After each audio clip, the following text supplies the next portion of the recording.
မင်္ဂလာပါရှင်။ကရင်နီကိုင်း channel ကနေပြန်လည်ကြိုဆိုလိုက်ပါရစေ။ရေခုဖတ်ပြမှာကတော့ဆရာကြီးထင်လင်းဘာသာပြန်ဆိုထားတဲ့မြတ်တာရှင်မာလီပေါ်လီယာနာဆိုတဲ့ဝတ္ထုစာအုပ်ကလေးကိုဖတ်ပြမှာပဲဖြစ်ပါရရှင်။အားလုံးပဲခန်းစားနာဆင်ပေးကြပါအောင်ရှင်။အပိုင်း23ကံကြမ္မာဆိုးကြုံရခြင်းတနေ့တွင် Mrs. Snow ကတောင်းပန်၍ပေါ်လီယာနာသည်နာမည်မိနေသောဆေးတစ်မျိုးကိုမိရန်ဒေါက်တာချယ်တန်၏စီကံသို့သွားခဲ့လေသည်။ပေါ်လီယာနာသည်ဒေါက်တာချယ်တန်၏စီကံသို့ရခင်ကတခေါင်းမှမရောက်ခဲ့ဘူးကြီးထို့ကြောင့်သူကအခန်းကိုပတ်လေလှည့်၍ကြည့်လိုက်ပြီးအရင်သမီးဦးလေးရဲ့အိမ်ကိုတခေါင်းမှမရောက်ဘူးဒါဦးလေးရဲ့အိမ်မဲနော်ဟူမိလိုက်၏ဒေါက်တာချယ်တန်သည်စာအုပ်ကလေးတစ်ခုတွင်တစုံတရာရေးလျက်ကအေးဟုတ်တယ်ဒါပါပဲဒါပေမဲ့ဒါကိုအိမ်လို့ခေါ်ရတော့အာနာဘိုတောင်ကောင်းပါရဲ့ကွယ်တကယ်ကအခန်းတွေပါပဲအိမ်မဟုတ်ပါဘူးဟုဖြေသည်ပေါ်လီယာနာကစာနာစိတ်အပြည့်ဖြင့်ဆရာဝန်အားကြီးကငြိမ်၍သာနေသည်ပြီးမှတမိသိပါတယ်ပြောစရာအိမ်ဖြစ်ဖို့ဆိုတာကတော့မိမတယောက်ရဲ့လက်နဲ့အသေးနှလုံးဖြစ်ဖြစ်ကလေးတယောက်ပဲဖြစ်ဖြစ်လိုတယ်ပေါ့ဟုပြောလိုက်သည်ဆရာဝန်ကဟေ့ဆိုကစက်ကနေလှည့်လာသည်မစ္စတာပင်ဒယ်တန်ကပြောတာလေမိမတယောက်ရဲ့လက်နဲ့အသေးနှလုံးဒါမှမဟုတ်ကလေးတယောက်ရှိနေဖို့ဆိုတာလေသိလားဒေါက်တာချယ်တန်ဦးလေးလည်းဘာဖြစ်လို့မိမတယောက်ရဲ့လက်နဲ့အသေးနှလုံးမထားလဲဒါမှမဟုတ်မစ္စတာပင်ဒယ်တန်ကမလိုချင်ဘူးဆိုရင်ဂျမီပင်းကိုခုံမကြည့်မယ်ထင်တယ်ဒေါက်တာချယ်တန်ကမပွင့်တပွင့်ရေးလိုက်ပြီးအော်ပြောစရာအိမ်ဖြစ်ဖို့မိမတယောက်ရဲ့လက်နဲ့အသေးနှလုံးနိုးရတဲ့လားဟုဆိုကပေါ်လီယာနာ၏မိကွန်းကိုရှောင်လွှဲလိုက်သည်ဟုတ်တယ်သူ့အိမ်ဟာနေစရာတက်တဲ့ဦးလေးဘာဖြစ်လို့မရှာလဲဘာဖြစ်လို့မရှာတာလဲလေသမီးရဲ့ဟုသူ့စပွဲစီသို့ပြန်လှည့်ရင်မိသည်မိမတယောက်ရဲ့လက်နဲ့အသေးနှလုံးလေအိုးသမီးမြင့်နေလိုက်တာဟုပေါ်လီယာနာကရုတ်တရက်မျက်နှာထားပြန်လိုက်ပြီးဦးလေးကိုပြောရအောင်မယ်တနေ့ကမစ္စတာပင်ဒယ်တန်ဟိုရင်တော့ကချစ်ခဲ့တယ်ဆိုတာအန်တီပေါ်လီမဟုတ်ဘူးတဲ့ဒီတော့သမီးတို့လည်းသူနဲ့သွားမနေတော့ဘူးပေါ့သိလားသမီးကဦးလေးကိုအဲ့ဒီလိုပြောခဲ့တယ်လေအဲ့ဒါမှားသွားတာပေါ့ဦးလေးဘယ်သူမှမပြောသေးဘူးထင်ပါရဲ့ဟုစိုးရင်စွာပြောပြနေမပြောပါဘူးဘယ်သူမှမပြောပါဘူးပေါ်လီယာနာဟုဆရာဝန်ကခက်ကြောင်ကြောင်ပြန်ပြောသည်ဒီလိုဆိုလဲကောင်းပါပြီရဲ့ဟုပေါ်လီယာနာကစိတ်သက်သာရရသွားသလိုတပင်းချလိုက်ပြီးသမီးကဦးလေးတယောက်တည်းကိုပြောပြတာပါသိလားဒါနဲ့တောင်မစ္စတာပင်ဒယ်တန်ကလေသမီးဦးလေးတယောက်တည်းပြောလိုက်ပါတယ်ဆိုတော့သူ့မျက်နှာတမျိုးဖြစ်သွားတယ်သိလားဟုဆက်ပြောသည်ဟုတ်လားဟုတ်တယ်ပြီးတော့သူတောင်လူတွေအများကြီးသိစေချင်မှမပေါ်ဘူးဟုတ်မှမဟုတ်တာနော်ဒါတက်ဦးလေးရောမိမတယောက်ရဲ့လက်နဲ့အတင်းလုံးဘာဖြစ်လို့မရှာထားလဲပြောအောင်လေခဏမြန်ငြိမ်သက်ပြီးမှဆရာဝန်ကတည်ငြိမ်သောအတန်ဖြင့်လူချင်းနေဆိုရုံနဲ့ဘေးရမလေးကလေးမရဲ့ဟုဆိုလိုက်သည်ပေါ်လီယာနာကမျက်မှောင်ကျုပ်၍စဉ်းစားလိုက်ပြီးဒါပေမဲ့ဦးလေးဆိုရင်တော့ရနိုင်လိမ့်မယ်ထင်ပါတယ်ဟုပြောနေပြန်၏အေးကျေးဇူးတင်ပါတယ်ဟုဆိုကမျက်ခုံးများချီလိုက်ပြီးမှတည်ငြိမ်စွာပင်သမီးထက်ကြီးတဲ့အမျိုးသမီးတွေကတော့ဒီလိုမထင်ကြဘူးနဲ့တူပါတယ်ကွ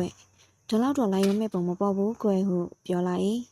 ပေါ်လီယာနာကမျက်မှောင်ကျုပ်လိုက်ပြီးမှတပန်းအံ့အားသင်တယ်လို့အမူအရာဖြင့်ဘာလဲဦးလေးကမစ္စတာပင်ဒယ်တန်လို့တရားရဲ့လက်နဲ့အသင်းလုံးကိုရဖို့မကြိုးစားခဲ့ဘူးလို့ဆိုလိုတာလားဟုတ်လားပေါ်လီယာနာကမေးလိုက်သည်ဆရာဝန်သည်ရုတ်တရက်ထိုင်ရမှထားလိုက်ပြီးကဲပေါ်လီယာနာအဲ့ဒါထားလိုက်ပါတော့တခြားလူတွေရဲ့ဒုက္ခတွေကိုသမီးစိတ်ရှုပ်မခံပါနဲ့တော့ကဲ Mrs. Snow ညွန်နေရောမယ်ဟောဒီမှာသူလိုချင်တဲ့စီးနေမယ်ဒါကဘလို့စားရမယ်ဆိုတဲ့အညွန်ကဲဒါပဲမဟုတ်လားဘာရှိသေးလဲဟုစကားစားဖြစ်လိုက်တော့ပေါ်လီယာနာကခေါင်းရမ်းပြပြီးမရှိပါဘူးကျေးဇူးတင်ပါတယ်ဟုပြောကတကားစီသို့ထွက်လာခဲ့၏တကားမှထွက်ပြီးစန်းချံဘက်ရောက်မှတမင်လဲပြန်လဲကဘလို့မဆိုဦးလေးလူချင်းရဲ့နေမရခဲ့တာဟာသမီးအမေရဲ့လက်နဲ့အသင်းလုံးမဟုတ်တာကိုပဲဝမ်းသာရသေးတာပေါ့နော်ကောင်းမယ်ဒေါက်တာချယ်တန်ဟုနှုတ်ဆက်သွားသည်ကျမဆိုကြုံရသည်မှာအော်တိုဘာလ၏နောက်ဆုံးနေ့ကဖြစ်လေသည်ပေါ်လီယာနာသည်ကျောင်းမအိမ်သို့အပြန်စိတ်ချလောက်သည်ဟုထင်ရသည့်နေရာမှလမ်းကိုဖြတ်ရတွင်အရှိန်ပြင်းစွာမောင်းလာသောမော်တော်ကားတစ်စီး၏ရှေ့သို့ရောက်သွားခဲ့ခြင်းဖြစ်လေသည်မိကဲ့သို့ဖြစ်သွားသည်ကိုမြည်သူမှပြန်ပြောနိုင်မှုမပေါ်ဘာကြောင့်ဖြစ်သည်ဘသူမှသည်ဆိုသည်ကိုပြောနိုင်သူလည်းမတွေ့ကြရပေါ်လီယာနာကညနေ9 နာရီတွင်သူအလွန်ချစ်သောအခန်းကလေးထဲသို့တတိအလင်းမြပဲတည်ဆောင်လာရလေသည်သူအန်တီပေါ်လီမှာမျက်နှာဖြူဘက်ဖြူရဖြင့်နန်စီမှလည်းမျက်ရည်ဆက်လန့်ဖြင့်ပေါ်လီယာနာအားအဝတ်အစားလဲကအိယာပေါ်တင်ပြီးအရေးတကြီးတယ်လီဖုန်းဆက်ခေါ်သဖြင့်အခြားမော်တော်ကားတစ်စီးနှင့်အမြင့်ဆုံးပြေးလာသောဒေါက်တာဝေါ်ရင်လည်းရောက်လာ၏ဆရာဝန်လာပြီးအခန်းတကားပိတ်၍စမ်းသက်စစ်ဆေးလျက်ရှိစဉ်နန်စီသည်ဥယျာဉ်မှုကြီးတွန်ထန်သို့ရောက်လာကငိုတလဲရှိုက်တလဲဖြင့်အမလီသူ့တော်မျက်နှာကိုကြည့်လိုက်ရုံနဲ့သိနိုင်တယ်သိလား သူ့မှာဝတ္တရားတက်တက်ဆောင်ရွက်နေတာမဟုတ်ရှာပါဘူးဝတ္တရားမို့လို့လုပ်တာဆိုရင်လက်တွေတစ်ဆက်ဆက်တုံးမှာမဟုတ်ပါဘူးမျက်လုံးတွေကလည်းဒီကလေးကိုတင်မင်းလက်ကဆွဲလို့တော့မလို့ဖြစ်မှာမဟုတ်ပါဘူးနော်မစ္စတာတွန်မဟုတ်ပါဘူးနော်ဟိုပြပြနေလေသည်ဥယျာဉ်မို့ဖိုးကြီးကတုံရင်သောအတန်ဖြင့်ကလေးမအတော်နာနေရှာသလားကွယ်ဟုမေးသည်ဘယ်ပြောတယ်မလဲအိယာထဲမှာပတ်လက်ကလေးဖြူပဲဖြူရလဲနေတာတင်များသွားမလားစိုးရင်စရာပေါ့ဒါပေမဲ့ဒေါ်ပေါ်လီကတော့မတင်သေးဘူးပြောတာပါပဲသူကတော့တိမှာပေါ့သူကတော့အမြဲလိုလိုပဲအသက်ရှူမှန်းရဲ့လားရင်ခုန်ရဲ့လားကက်ကပ်ပြီးနားထောင်နေတာစမ်းနေတာပဲဘလို့ဖြစ်သွားတာလဲနင်မပြောနိုင်ဘူးလားဟဲ့ဟုအဖိုးအိုကငိုတော့မလို့မဲလျက်မေးသည်ဆဲဆိုပြဖို့ကောင်းတယ်တကယ်ပဲပပဆက်ဆက်ဆဲပြဖို့ပဲကောင်းတယ်သမီးကလေးကိုတိုက်သွားတဲ့ဟာသိပါစီတော့ဒီလောက်ညှော်စော်နေတဲ့ဟာတွေမုန်းပါတယ်တကယ်နေပါအောင်ဟဲ့ဘယ်မှာနာသွားတာလဲမသိဘူးခေါင်းကလေးမှာတော့နည်းနည်းပေါက်တယ်ဒါပေမဲ့သိမဆိုးပါဘူးမများပါဘူးတဲ့ဒေါ်ပေါ်လီကပြောပါတယ်သူကပြောတော့အတွင်းသေးသွားမှစိုးရိမ်နေဆိုလားအဖိုးအိုရဲ့မျက်လုံးမှာချက်ကနေလှုပ်ရှားလာကအတွင်းကြည်သွားတယ်ပြောတဲ့ထင်မရဲ့ဘယ်လိုဖြစ်ဟာဒီကာလနာတိုင်းမှာမော်တော်ကားတွေတော့လားငါအေးလေမပေါ်လီကတော့အဲ့လိုစကားတွေကြိုက်မယ်မဟုတ်ဘူးပေါ့ရှင်မသိဘူးနန်စီကခေါင်းကိုပညာရန်လျက်လှည့်သွားသည်ကျမကတော့ဆရာဝန်ထွက်မလာမချင်းဘယ်လိုနေရမှန်းတော့မသိဘူးရှော့စရာအဝတ်တွေတပုံကြီးရှိနေရင်ကောင်းမယ်တကယ်ဟုငိုရိုပြောရင်းသူ့လက်များကိုသူလိန်၍နေလေ၏ဆရာဝန်ပြန်သွားတော့လေနန်စီမာမစ္စတာတွန်အားဘာမှပြောပြနိုင်ဟန်မတူချေအယိုးတော်ကြိုးဟန်မရှိခေါင်းကတန်ရမှလည်းမပြောပါလောက်သို့သောဆရာဝန်သည်မျက်နှာမသာမယာဖြင့်ဦးခေါင်းကိုဖြင်းညင်စွာရမ်းသည်ယခုဘာမှမပြောနိုင်သေးဟုလည်းဆိုသည်ဆရာဝန်ထွက်သွားတော့ဒေါ်ပေါ်လီမှရခင်ထက်မျက်နှာဖြူပဲဖြူရဖြစ်လျက်စိတ်မသက်သာလာသောအသွင်ဖြင့်ကြံ့ရည်သည်ပေါ်လီယာနာတတိကောင်းစွာမြင်ရသေးတော့လေတက်တောင့်တက်တာနာနေဟန်ရှိသည်ကျွမ်းကျင်သောသူနာပြုဆရာမတယောက်ကိုလည်းခေါ်ထားသည်ထိုညပင်ရောက်လာလိမ့်မည်ဤမြသာပြောပြီးမိဖို့ဘက်သို့ပြန်သွားလေသည်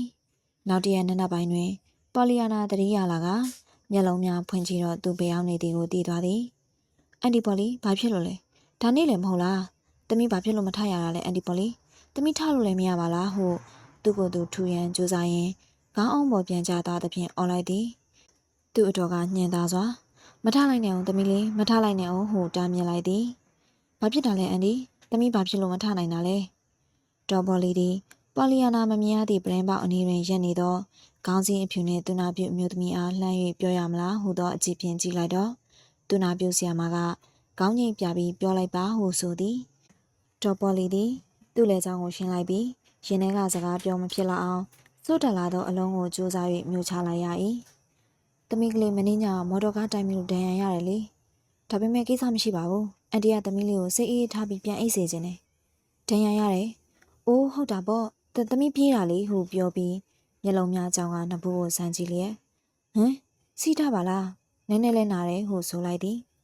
ဟုတ်တယ်သမီးလေးဒါပေမဲ့ကိစ္စမရှိပါဘူးကွယ်ငင်းငင်းကလေးအိတ်နေလိုက်နော်ဒါပေမဲ့အန်တီပေါ်လီသမီးဘလို့နေမှန်းမသိဘူးနေလို့လည်းမကောင်းဘူးခြေထောက်တွေကတမျိုးပဲဘာမှမတွေ့ရတယ်လို့ပဲဒေါ်ပေါ်လီသည်သူနာပြုဆရာမကလေးအားအကူအညီတောင်းခံသည့်မျက်လုံးများဖြင့်နှမ်းကြည့်လိုက်ပြီးထိုင်ရမထကလှည့်ထွက်သွားသည်သူနာပြုဆရာမကလေးကလျင်မြန်စွာဝင်လာပြီးရှင်ပြစွာဖြင့်ဒေါ်လေးပြပြမယ်နော်သမီးနဲ့ဒေါ်လေးမိတ်ဆွေဖြစ်ကြဖို့အချိန်တော်ပြီလေဒေါ်လေးကပဲမိတ်ဆက်ပြစီလားဒေါ်လေးနာမည်က Mrs. Han လို့ခေါ်တယ်ဒေါ်လေးကသမီးရဲ့အန်တီပေါ်လီနဲ့ကိုညီပြီးသမီးကိုစောင့်ရှောက်ဖို့ဒီကိုလာနေတာလေကဲအခုပထမဆုံးဒေါ်လေးလုံးမှာကတော့ဟော်ဒီဆေးလုံးဖြူဖြူကလေးကိုသမီးတောက်လိုက်ပါအောင်လို့ပြောဖို့ပဲကဲတောက်နော်ဟုပြောလိုက်၏ပေါ်လီယာနာလည်းမျက်လုံးများပြူလျက်ဒါပေမဲ့လည်းသမီးကစောင့်ရှောက်တာခံချင်တာမှမဟုတ်ပဲအကြာကြီးမခံချင်ဘူးလေသမီးထချင်တယ်သမီးကြောင်းနေပြီလေသိလားနောက်ပြန်ကြောင်းသွားနိုင်မယ်မဟုတ်လားဟုမေးလိုက်သည်ဒေါ်ပေါ်လီရက်နေသည့်ပရင်ပေါစီမှ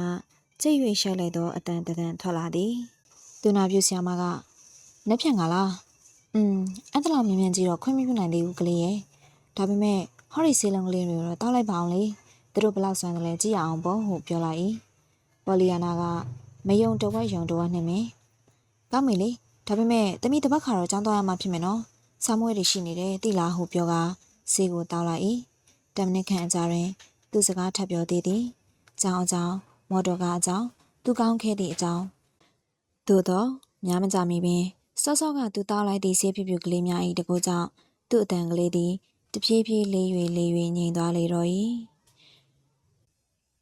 ယခုဖတ်ပြသွားတဲ့ဝတ္ထုလေးကိုနားဆင်သူများနှစ်သက်သဘောကျလိမ့်မယ်လို့မျှော်လင့်ပါတယ်ရှင်။နောက်လာမယ့်အပိုင်းသစ်ကလေးတွေကိုလည်း Granny ကိုင်း YouTube Channel မှာဆက်လက်ပြီးတော့နားဆင်ပေးဖို့အတွက်တောင်းဆိုပါတယ်။အားလုံးပဲဘေးပြားတွေဝေကွာပြီးတာယာလှပတဲ့နေ့ရက်ကလေးတွေပိုင်ဆိုင်နိုင်ကြပါစေလို့ဆုမကောင်းတောင်းပါတယ်။ကျွန်မကတော့စံဖတ်သူဝိုင်းပါ။